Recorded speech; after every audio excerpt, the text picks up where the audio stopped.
mau terjadi kan? Saya bilang udah mulai ya. Thank you. Iya, iya. Jangan jadi aku udah maju lagi.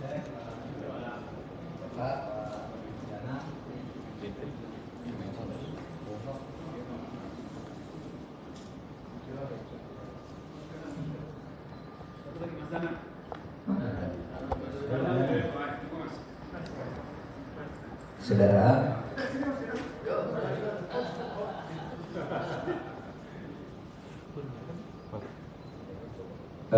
saya ingin menyampaikan update pelaksanaan Satgas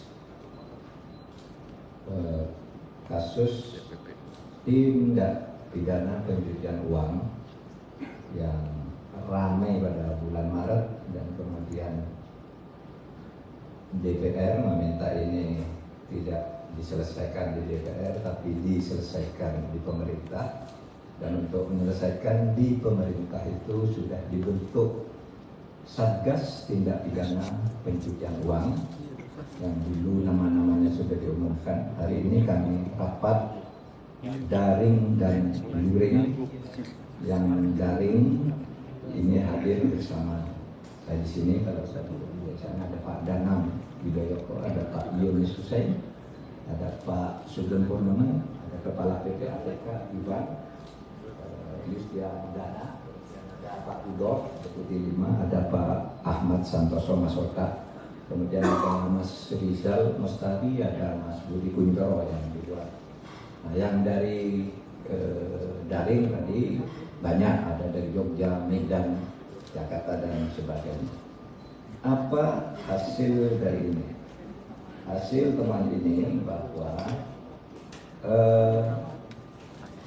ada dari 300 surat yang disampaikan bermasalah ke Kementerian di Bea Cukai, yaitu di Kementerian Keuangan dan Perpajakan, di Bea Cukai dan Perpajakan, itu bisa diklasifikasi menjadi 4. Ada yang sudah diselesaikan, tetapi tidak dilaporkan sesuai dengan Impres nomor 2 tahun 2017, sehingga tercatat ini masih bermasalah. Tapi yang kedua, ada yang masih harus ditindaklanjuti karena belum selesai. Kemudian ada yang sedang berproses. Kalau harus ditindaklanjuti itu menurut catatan kami belum ada tindak lanjut yang benar sehingga perlu ditindaklanjuti. Yang sedang berproses sekarang itu sudah di KPK, di pengadilan, di KPK, di Kejaksaan dan di Kepolisian, serta berproses di pengadilan. Kemudian ada yang masih perlu pendalaman khusus. Jadi ada 4. Masalah-masalah yang ditemukan, dokumen dilaporkan tidak ada atau tidak ditemukan. Yang kedua, dokumen tidak otentik. Kadang-kala hanya berupa fotokopi atau diambil dari Google sehingga ini diduga palsu.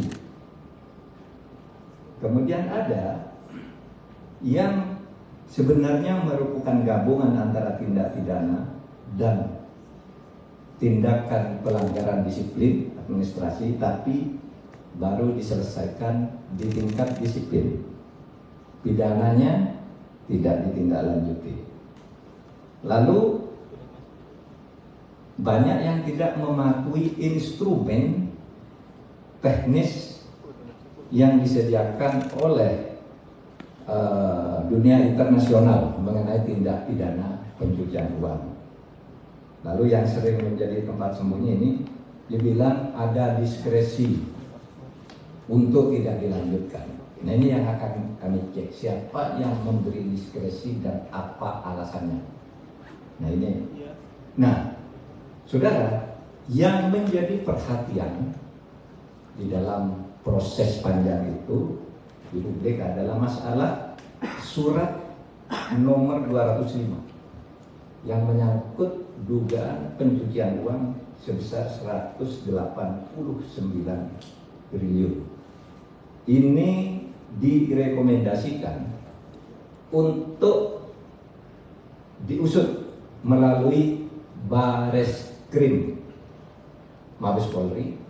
Setelah nanti Bareskrim akan diundang untuk Satgas dan instansi terkait paparan dulu kemana arahnya, mengapa masalahnya, dan seterusnya dan seterusnya.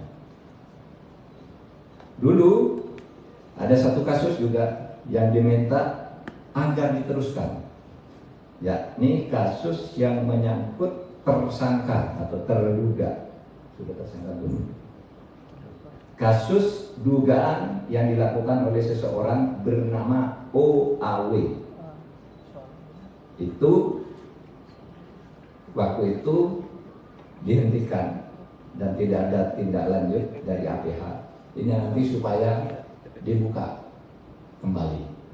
Jadi kesimpulannya, kasus dugaan tindak pidana pencucian uang yang seluruh 300 surat dengan 349 triliun itu masih terus berjalan dan terus didalami, dan kesimpulan sementaranya itu tadi banyak yang harus ditindaklanjuti, ada yang sedang berproses, ada juga yang sudah selesai gitu. Nanti pada akhirnya akan dilaporkan ke publik lagi sebagai bentuk tanggung jawab sampai apa, sehingga tim ini akan bekerja lagi meneruskan sampai beberapa waktu ke depan.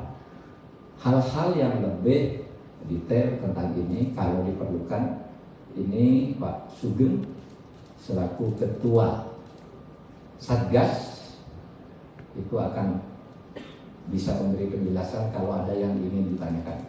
Kalau tidak ada, cukup. Cukup?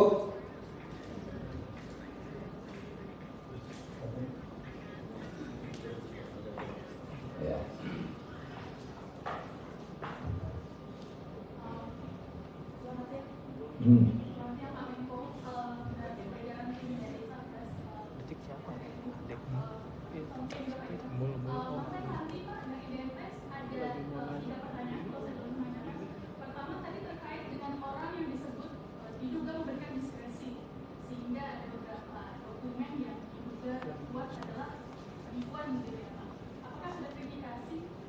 Level jabatannya di instansi mana dan mengapa sampai yang bersangkutan bisa melakukan hal itu.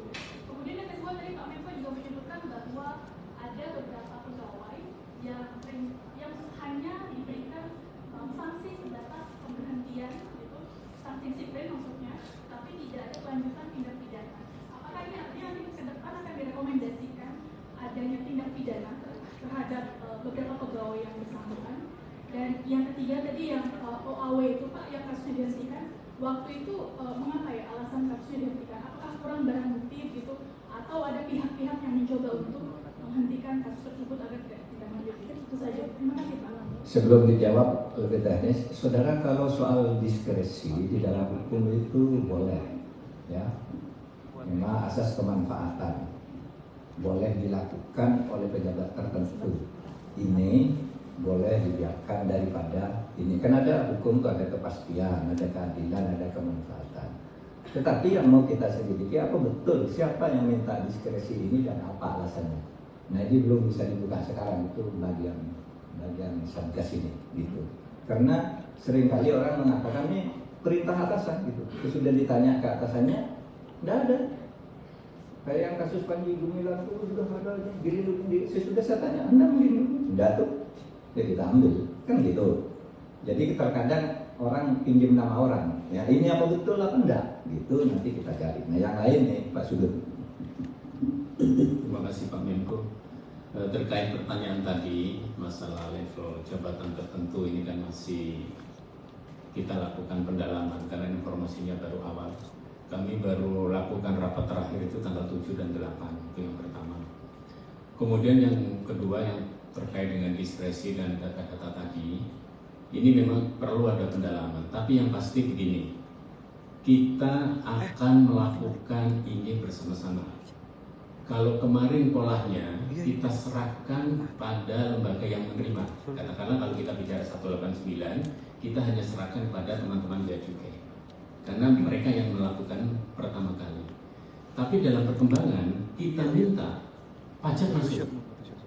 Dan ternyata hasil yang disampaikan oleh teman-teman Direktorat Jenderal Pajak jauh lebih maju. Saya harus katakan seperti itu ya waktu paparan.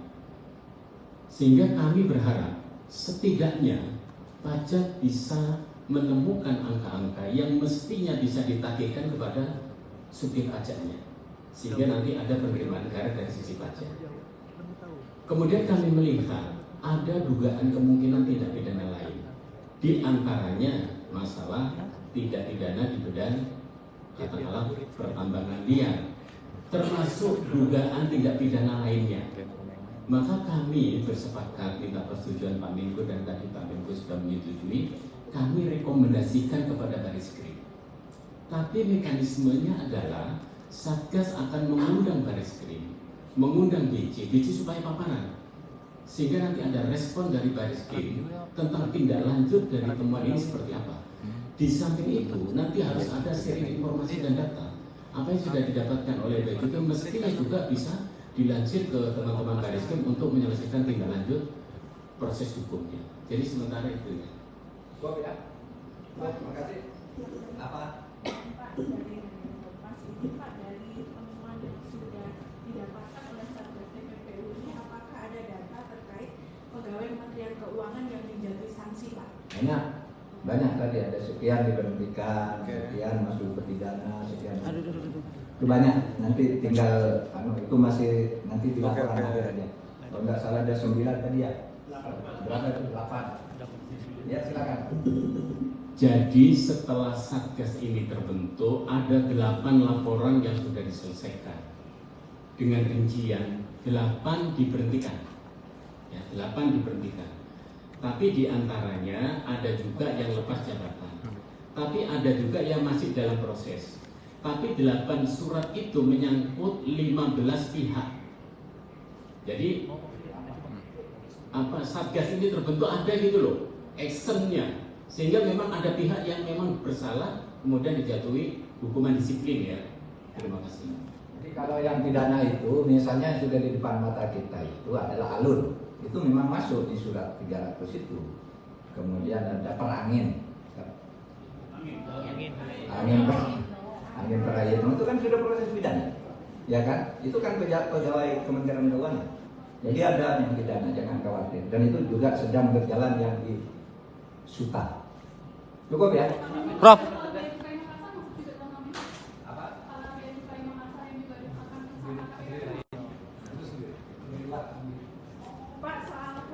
Iya Pak.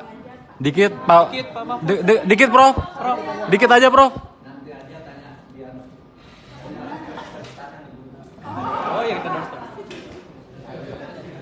dosen. Ayo dosen.